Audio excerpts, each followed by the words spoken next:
So, simply put, mindfulness is the ability to be in the present moment. So, that's a very simple statement, right? However, there is a wonderful definition defined by John Kabat-Zinn, the father of mindfulness, if you will, that mindfulness is the awareness that arises from paying attention on purpose in the present moment and non-judgmentally. Wow. That is a mouthful, a mouthful, but just to deconstruct it, it's the ability to be in the moment. It's awareness. It's being non-judgmental, compassion, acceptance. These are the principles of mindfulness. That's so hard, isn't it, sometimes? It is. I mean, look, sometimes, I went through that in my early 30s.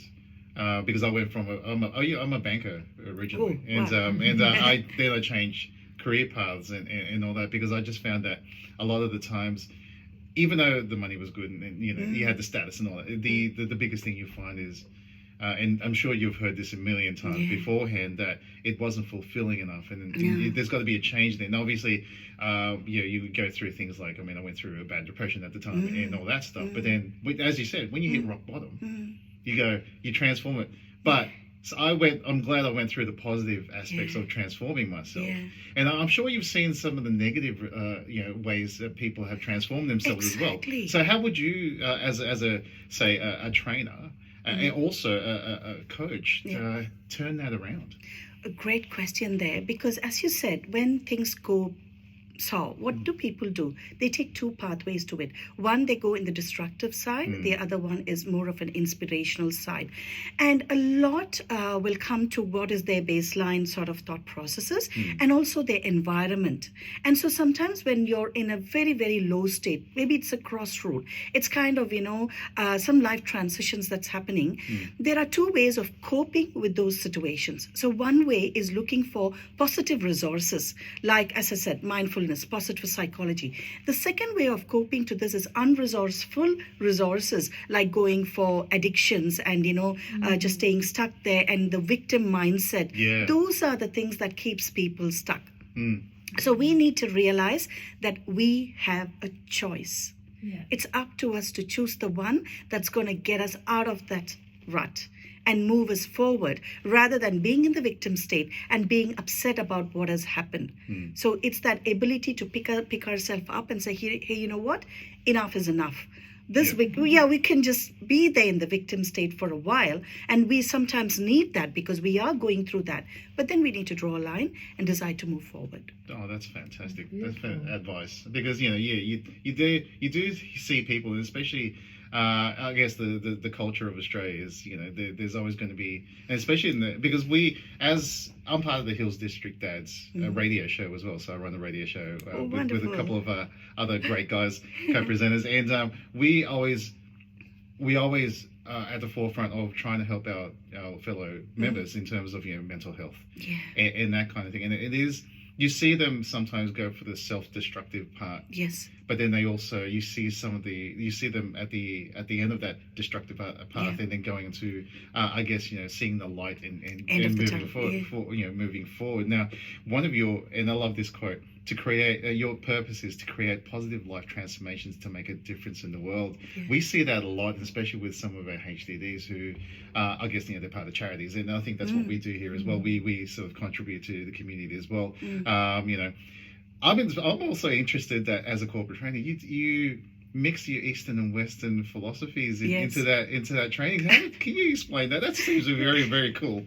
Definitely. Yes. So if you see mindfulness, it's got more of an Eastern flavor. So it's basically come from the Eastern part of the world, right?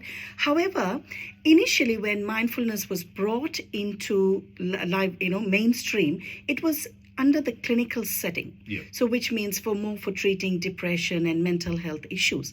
However, it's only in recent time that the management, organizational, behavioral context has come into play, and then this mindfulness is now brought into the industry to help employees overcome stress, improve performance. So for me, what I feel is bringing the right mix of science and spirituality, if you will.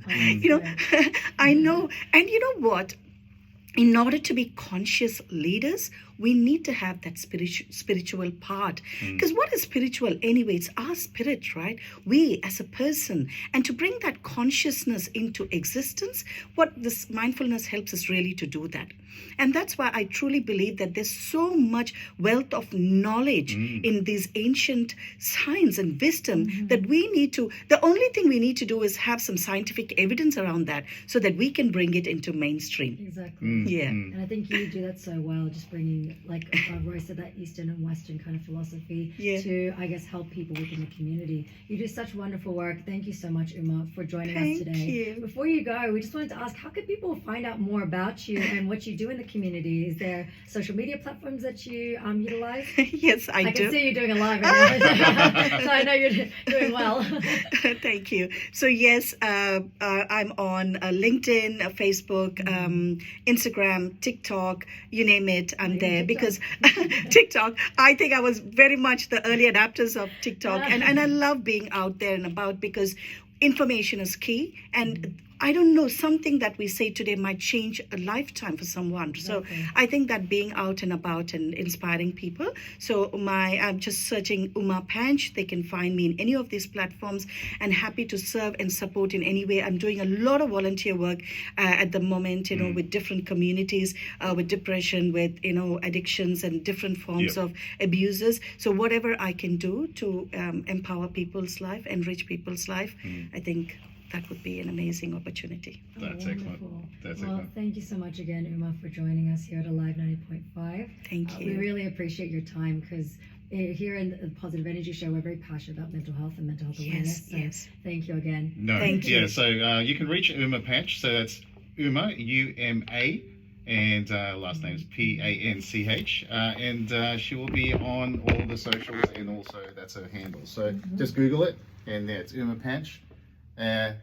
U-M-A-P-A-N-C-H. This is Live 90.5. It's 11 minutes to 9.